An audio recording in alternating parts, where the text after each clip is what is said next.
Welcome to Bill and Jalen's NBA Playoffs Preview. One of my favorite questions for Bill and Jalen's 2014 playoff preview. I want to read this almost like Gene Rayburn with the match game way back then. Remember the match game? I do. Charles Showing Nelson my Riley, age. Brett Summers. Yeah, they would do the da-da-da-da blank, and then everyone would have to write the word. LeBron and Durant are the NBA's best rivalry since blank. What would you say? Lakers, Spurs, early 2000s NBA. Interesting. We throw around the term rivalry so much, and that's why players that are able to perform at an elite level, like a LeBron James, like a Kevin Durant, they do a great job of letting the rest of the world knows that it's not a rivalry just yet. There are only 4 teams that have won the West since Tim Duncan came in the league. The Lakers 7, the Spurs 5, Dallas twice, OKC once. And there was a period of a few years where the Lakers and the Spurs, whether it's Derek Fisher's last second shot, Bruce Bowen's late shots, Tim Duncan winning his 4, Shaq winning his couple, the Lakers winning back-to-backs, I think that was the best rivalry in the early 2000s in the NBA. I'm stealing an answer that you said. You didn't use it just now. Michael Jordan versus everybody. Yeah. That was one of my favorite rivalries. That was like, we couldn't even come up with somebody to be his rival, so it was just year after year with somebody new. It was almost like Timothy Olyphant, Justified, like had to come up with a new villain. Oh, this year it's Michael Rappaport. Oh, this year it's Clyde Drexler. And eventually he just got bored. He was like, I'm gonna play baseball. Yeah, one year was I'm Reggie. good. I don't then see us anybody out Pacers, here. then it was the Knicks, then it was the Jazz, And then he it was just the Sonics, extinguished all of them. Phoenix Suns. I think from a equal talent, fascinating ebb and flow type thing, Larry and Magic, just in the 80s, just the give and take of that and how each guy had the upper hand and then the other guy did, then the other guy did. I think LeBron and Durant has a chance to get there. I say stay tuned because you only get to the levels that I just described when you play in opposite conferences like Magic and Larry if you're playing in the finals. Well, let's look at what happened the last 3 years. They meet in the 2012 finals.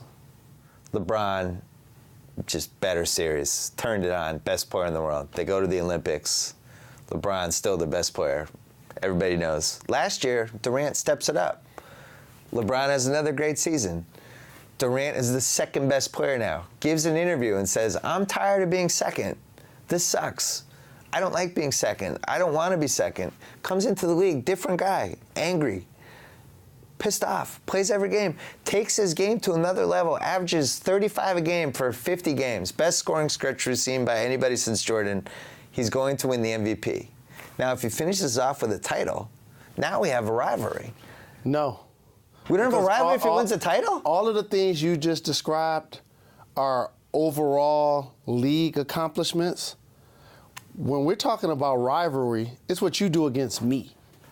What you do against these other guys, we the top 2 players. I know you scoring 60 on that Right. team. I know you winning the Western Conference versus San Antonio. But when we get to the finals, I'm 1-0 versus you. When we're talking about MVPs, he's 4, and after this year, it's going to be 4-1. Does it help that they guard each other from a rivalry standpoint? That does help. I like that. Yes, that really does help. But the only way this could truly be a rivalry is A, they play in the finals like Magic and Bird did, where it's 8 out of 10 in the 80s, and or B, with free agency, one of these guys changed conferences. So all of a sudden, they playing against each other 3-4 times a year, plus in the playoffs. Well, Bird and Magic, they played in the 84, 85, and 87 finals. And that became part of their whole arc, right? Bird wins in 84. Magic wins in 85. 87, it's just a knockdown, drag-out fight. Magic ends up winning. And if you look at it, he's 2-1 for life. Now, Bird can say, well, we would have won in 86, but you guys didn't show up for the finals, which is an argument I have used against our old Count That Made Magic. I feel like it's 2-2. But right now, it's LeBron 1, Durant nothing. I think Durant could flip it. And we're taping this right after we just watched the Clippers get beaten pretty handily by Oklahoma City. It was the first time. Your pick to win the West, Clippers. Well, I don't know if they're going to be healthy in time. I hope they're healthy. But Oklahoma City, for the first time, played the kind of defense that I felt like I needed to see from them in these next 4 rounds. I told you. This is what you got to always remember when you watch OKC. Yeah. Russell Westbrook, Cephalosha, Ibaka, and Perkins are all top 5 at defending their position. Well, I did Perkins. I mean, He's one top of the 5 against defending the 3 guys in the league. Correct. They're But top the other 5. 27, he's irrelevant. But think about this. You got 4 to 5 guys in your lineup that defend their position as well as anybody in the league. Plus, you got this guy that's the MVP and the scoring champ multiple times. That's why I pick OKC.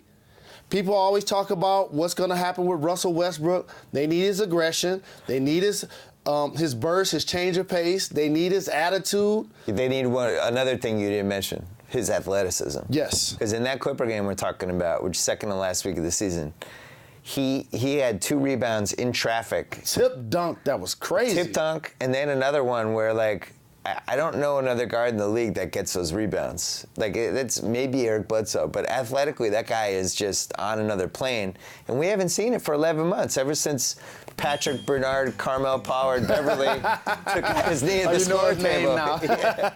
And if they get any play from their bench, so if they get anything from Butler, Jackson, Adams, Collison, OKC, with props to the Spurs, who are going to have home court advantage.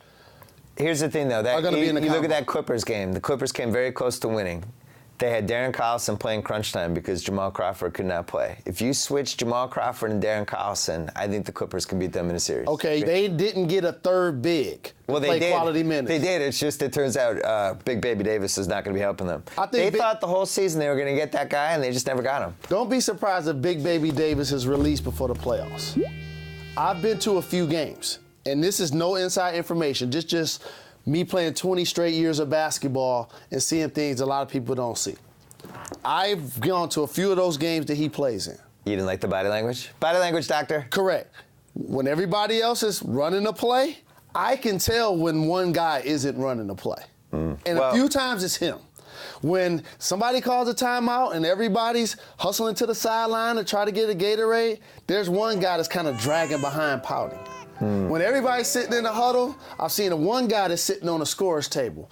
I'm just pointing that out because he's new to the squad, and we didn't pick you up for distractions. Let me tell you something. If he gets released before you see this clip, we're going to drop a little thing down right there that said, Jalen is psychic, in big, flashing neon letters.